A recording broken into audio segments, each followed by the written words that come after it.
What if the ultimate, divine rules of the universe aren't hidden in some ancient, dusty prophecy, but are actually sitting right in front of you, plainly printed in your high school chemistry textbook? Right. It's a completely wild thought. It really is. So, welcome to the deep dive. Today, our mission is to explore a truly fascinating translated document by an author named Xu Feng. It's titled Interpretation of the Words of the Greatest Creator. Yeah, and before we jump into the deep end here, I do want to establish our ground rules for Oh, today. absolutely. We have to be clear about this. Right. We're here today to impartially unpack the philosophies and ideas presented in this specific text. Okay. We aren't taking sides. We aren't endorsing any religious or political viewpoints, and we aren't judging the material. Exactly. We're simply acting as your guides, mapping out the architecture of a very unique worldview just to see what makes it tick. And the architecture of this framework is incredibly striking because it completely collapses the boundary between strict scientific rationalism and deep cosmic spiritualism. Yeah, they aren't kept in separate boxes. Not at all. In this paradigm, science and divinity are not in conflict. They aren't even parallel paths. They're like the exact same thing. Wow. It challenges both traditional religious dogma and strictly secular materialism, forging a path where a physics laboratory is functionally indistinguishable from a holy altar. So, if we're looking at chemistry books as sacred texts, then I have to assume the creator's voice isn't, a burning bush or a booming voice from the clouds. It must be something structural. It is entirely structural. The core premise here is that the greatest creator never speaks directly to humanity in the way we typically conceptualize a conversation. No booming voices, then. Right, none of that. Instead, the creator's words are entirely implicit. They are what Feng refers to as the Tao, which translates in this specific context to the fundamental unbreakable laws of nature. Unbreakable laws, like literally. Literally, the author gets highly specific. The actual words of the creator take the exact forms of the formulas of physics, the molecular formulas of chemistry, the equations of mathematics, and the structural formulas of biology. Okay, let's unpack this because the implications of that are wild. If math and physics are the literal vocabulary of the divine, that completely redefines who our spiritual leaders are, right? Oh, absolutely. Under this logic, people like Albert Einstein, Marie Curie, or Isaac Newton aren't just secular scientists, they're essentially high priests, Yeah, they're the divine translators of our era. decoding the mind of the universe equation by equation. That is the exact logical extension of this philosophy. Those outstanding professionals, those scientists and mathematicians, are viewed as the ones who truly translate the creator's intent. That's fascinating. But it goes beyond just recognizing scientists. This mathematical approach to reality spills right over into how we experience life on a day-to-day basis, explaining the very mechanics of human success and suffering. So if someone succeeds in life, whether we're talking about material wealth, emotional stability, or spiritual peace, it's not because a deity smiled upon them. No, not at all. It's because they inadvertently aligned their lives with an underlying mathematical algorithm. Precisely. They are harmonizing with the physics and chemistry of reality. Conversely, those who suffer or fail are described as stubborn and inflexible. Their suffering is just a mechanical byproduct of going against natural law. Exactly. Think about trying to build a suspension bridge without respecting the physics of tension and gravity. Right. The bridge collapses. The bridge collapses. In this worldview, living a life built on greed, rigidity, or ignorance is the spiritual equivalent of ignoring gravity. You are trying to argue with a mathematical equation which ensures a structural failure. The universe doesn't care if you believe in gravity. If you step off a cliff, you fall. Yep, you fall. This worldview just scales that unfeeling, rigid logic up to cover all of human existence. Though I'm noticing this isn't exclusively a modern concept. No, it pulls from history, too. Right. The framework also brings ancient philosophical works under this umbrella, viewing texts like the Tao Te Ching, the Yellow Emperor's Inner Classic, and the Treatise on Response and Retribution of the Supreme Clarity as accurate early translations. Yeah, translations of these divine words in the realm of social life science. Harmonizing ancient philosophy with modern hard science is a remarkably efficient way to unify human history. It really is. It basically suggests that ancient sages and modern physicists were simply looking at different sides of the exact same multidimensional equation. So if we're viewing scientists as high priests and life choices as mathematical algorithms, I have to imagine the reward or punishment for following these rules isn't an arbitrary lightning bolt from the sky. Definitely not a lightning bolt. There must be a specific structural outcome for you, the listener, if you actually manage to align with the formulas of biology and physics. The stakes are incredibly high, actually, and the outcomes are mapped out into specific realms of existence. Realms, like physical places. Well, for those who respect the Creator and follow the path of universal law, there are higher dimensions promised. These are explicitly named the 1,000-year world, the 10,000-year world, and the Elysium world. Okay, and what happens there? In these higher spaces, inhabitants supposedly don't worry about food, shelter, transportation, or the anxieties of aging, sickness, and death. It's a frictionless existence. Okay, wait, I have to pause on that because I'm feeling a massive contradiction here. How so? We started off talking about the molecular formulas of chemistry, and now we're talking about magical realms where nobody gets sick and everyone plays all day. I know, it sounds like a leap. And I'm assuming there's a flip side for people who break the rules. There is. For those who ignore the Creator's existence or betray these laws, the destination involves the lower realms of life, specifically categorized as the netherworld, the frozen layer, and the inflamed layer. Come on, the frozen layer and the inflamed layer. That's what it says. That is just a standard heaven and hell narrative. It sounds like the same old reward and punishment system, just rebranded with a slightly more cosmic, multidimensional vocabulary. I get why you'd say that. How does this possibly fit with the whole science's divinity angle? What's fascinating here is how the framework anticipates that exact skepticism and weaves it into a broader understanding of physics. It urges you not to limit your thinking to three-dimensional space. Okay, I'm listening. To explain how this works, there is a very striking analogy. Denying the existence of other spaces just because you can't see them with your naked eye is exactly like denying the existence of microscopic particles before the invention of the microscope. Oh, wow. So Well- just like germ theory sounded like pure magic to people in the 14th century, these heaven and hell realms are just higher and lower dimensions of physics that our three-dimensional sensory organs haven't evolved to perceive yet. That's the exact mechanism. These aren't magical clouds or supernatural fiery pits. They are structural realities of a multidimensional universe, governed by the same strict causality as chemistry. So it's all just physics. Think of it like frequencies on a radio dial. If your consciousness is weighed down by the friction of ignorance and rigidity, you sink to a denser, lower frequency, the inflamed layer. And if you do the opposite, If you align with the pure mathematics of the Tao, your frequency elevates, allowing you to tune into the Elysium world. that implies the key to accessing these higher dimensions isn't blind faith, but actual structural optimization. It's about seeking wisdom. Wisdom over wealth, absolutely. Yeah. The framework contains a direct warning against the pursuit of material wealth in this three-dimensional world. Because it weighs you down. Yeah, arguing that material excess actually creates suffering.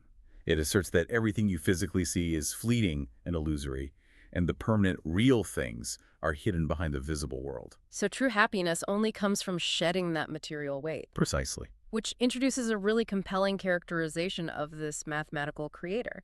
The framework suggests the creator actively prefers ordinary, simple, and plain people over those with power, status, and fame. Yeah, the explicit advice is don't make life too complicated. I find that incredibly refreshing when dealing with multidimensional cosmic laws. You don't need to be a billionaire or a monarch to win the universe. You just need to be wise, humble, and unpretentious. It completely democratizes the spiritual journey. Earthly power is rendered mathematically irrelevant. Love that. To elevate your consciousness, you must have the courage to acknowledge your own ignorance. Intellectual humility is the fuel for this dimensional shift. Here's where it gets really interesting, though. If you accept this premise that there is an Elysium world and your consciousness can elevate into higher frequencies, you might think the next logical step is to start meditating intensely. Right, trying to astral project out of your physical body. Exactly. Or trying to unlock psychic superpowers to fast-track your way out of the third dimension. But this philosophy aggressively shuts that down. It really does. It strictly commands readers not to pursue extraordinary abilities or strive to become gods or Buddhas. The mandate is incredibly straightforward. You were born into this world to be human, so your only job is to walk the path of being a good human being. It grounds the esoteric firmly in the practical mud of everyday life. There's even a note that the creator dislikes those who behave weirdly or act peculiarly. Just be normal, basically. Yeah, the focus is entirely on the tangible reality of the human experience. And a massive part of that tangible experience is how we interact with the Earth itself. The environmental mandates are absolutely uncompromising. If the Earth is a mathematical equation, then environmentalism isn't about hugging trees. It's about maintaining the closed-loop life support system of a spaceship. That's a great way to put it. If you break the oxygen scrubbers, the consequence isn't divine wrath, it's suffocation. That is the exact mechanism. You are instructed to love every mountain, tree, blade of grass, and drop of water. And it's accompanied by a stark logical warning: whoever destroys their home will have no home left. Pure cause and effect. It is the causal formula of life science applied to ecology. You poison the well, you die of thirst. And this mathematical approach to reality doesn't stop at nature. It actually spills right over into how we treat each other. It does. The social code of conduct is presented as an extension of natural law. You must respect the elderly because you yourself are subject to the biological law of aging. Makes You must care for the young, with the systemic warning that if you don't inject care into the system won't care for you. It's all about input and output. Exactly. It demands the humble acceptance of education and respect for teachers, warning that ignorance will leave you groping in the darkness for lifetimes. There is also a command to obey laws and respect rulers, reinforcing the idea that you cannot act recklessly without triggering consequences. But within that command to respect authority, there is a massive, fascinating tension. Oh, definitely. Because while it demands submission to the laws of the cosmos, it explicitly tells humans to fiercely protect their human rights against tyranny. It's a really bold stance. There's a brilliant quote that champions profound self-respect. You must stand tall and upright like humans, not groveling like dogs. It is a profound paradox of submission and rebellion. You submit entirely to the natural divine laws of the universe, but you absolutely do not submit to human oppression. Right. This is anchored in a core principle of reciprocity, which functions like Newton's third law of motion applied to social dynamics. Every action has an equal and opposite reaction. Exactly. The creator is quoted as saying, "How you treat me, I will treat you in the same way." It's a flawless mirroring effect. If you help yourself, the system helps you. If you abandon yourself, the system forsakes you. It places the ultimate responsibility for your spiritual and physical trajectory squarely on your own shoulders. 100%. So, if we take all of this in these strict moral guidelines, the multidimensional consequences, the absolute rules of physics acting as divine law, I would naturally expect the ultimate goal of this framework to be the construction of a massive, globally organized church. You would think so, yeah. If God is math, you'd think we'd be asked to build cathedrals of science and start tithing to honor this incredibly precise creator. But this worldview takes a radical swing in the exact opposite direction. A total 180-degree turn. There's a complete and total rejection of organized religion as we know it. None of it. The creator explicitly states, "I have not created many contradictory religions in the world. I have only created laws and regulations for the universe and life." Wow, so humanity gets the blame for the confusion. Entirely. The blame for contradictory religious doctrines is placed solely on humanity. Religions are categorized as human inventions, fundamentally separate from the divine equation. I want you, the listener, to really think about that for a second. How rare is it for a spiritual text, one that is actively mapping out the rules of the universe and higher dimensions of existence, to actively tell its followers not to build monuments in its honor? It's almost unheard of. It expressly forbids building temples or churches. And the reasoning is beautifully simple.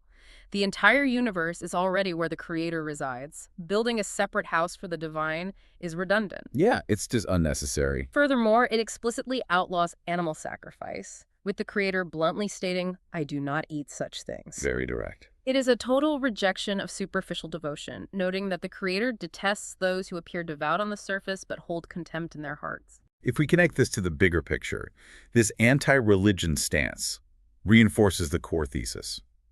The divine is found in the physical reality of the universe, in biology, chemistry, and how you treat your neighbor. Right, it can't be boxed up. It cannot be contained in an artificial, human-constructed building or ritual.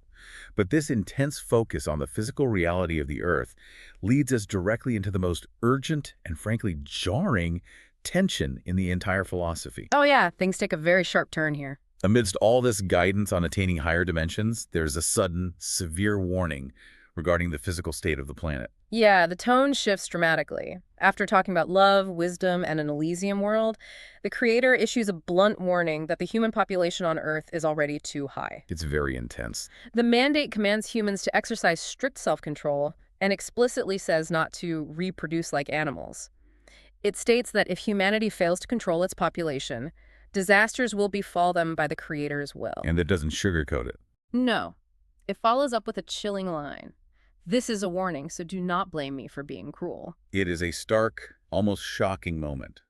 It brings the sweeping, cosmic philosophy crashing down into a highly specific, modern socio-ecological anxiety. It really grounds all that cosmic talk. But if we look at the mechanics, it perfectly aligns with the premise. The causal formula is simply being applied to demographics. Overpopulation isn't framed as a moral failing. It is framed as a mathematical violation of the Earth's carrying capacity. It's the ultimate cause and effect scenario played out on a planetary scale.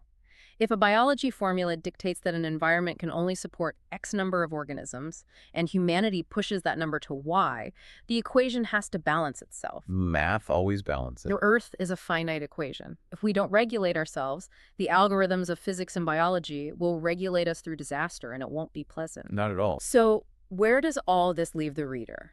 After breaking down the universe into math, promising multi-dimensional realms, commanding deep environmentalism, dismantling organized religion, and warning of demographic collapse, what is the actual, tangible call to action? The framework concludes with an invitation to ground these ideas in reality. To truly transcend ordinary human ethics and accelerate your spiritual growth, readers are encouraged to stay and study at a place called Lifechanyuan. Okay, let's clarify that. What exactly is Lifechanyuan? Is it a physical commune, a website, a state of mind? It is presented as a vanguard collective, an ideological and physical community model proposed by the author. So it's a real place people can go to. Yes, it serves as a real-world hub where people can actively study these exact principles, shedding traditional, familial, and societal structures to practice living in alignment with the Tao. That's quite the commitment. The promise is that by joining this collective effort, a literally new phase of human life will begin. It's the practical laboratory where these massive cosmic theories are put to the test. What a fascinating synthesis. We've mapped out a worldview that seamlessly merges the rigid formulas of physics with deep, uncompromising spiritual devotion. It's a lot to take in. We've explored how biological algorithms supposedly dictate our access to multidimensional worlds like the Elysium world. We've seen how the universe acts as a closed-loop life support system, demanding intense environmental protection and demographic control. And we can't forget the rejection of temples and churches. Right, a complete rejection of traditional religious structures in favor of finding the divine in our everyday reality. So what does this all mean? It's the big question. At the very end of this exploration, there's a short poem. It translates to, take a broad view, you will see the faraway mountains fresh and green. Open the windows, the sunlight and fresh air will come in. It's beautiful. I want you to reflect on that imagery for a moment. After all the complex talk of higher dimensions, strict cosmic equations, and demographic collapse, it ends on the incredibly simple act of opening a window to nature. It really grounds you. Does viewing the world through this lens, where a breath of fresh air is literally a mathematical communion with the divine, change how you see your own environment? This raises an important question, and it's the thought I want to leave you with today. Yeah, let's hear it.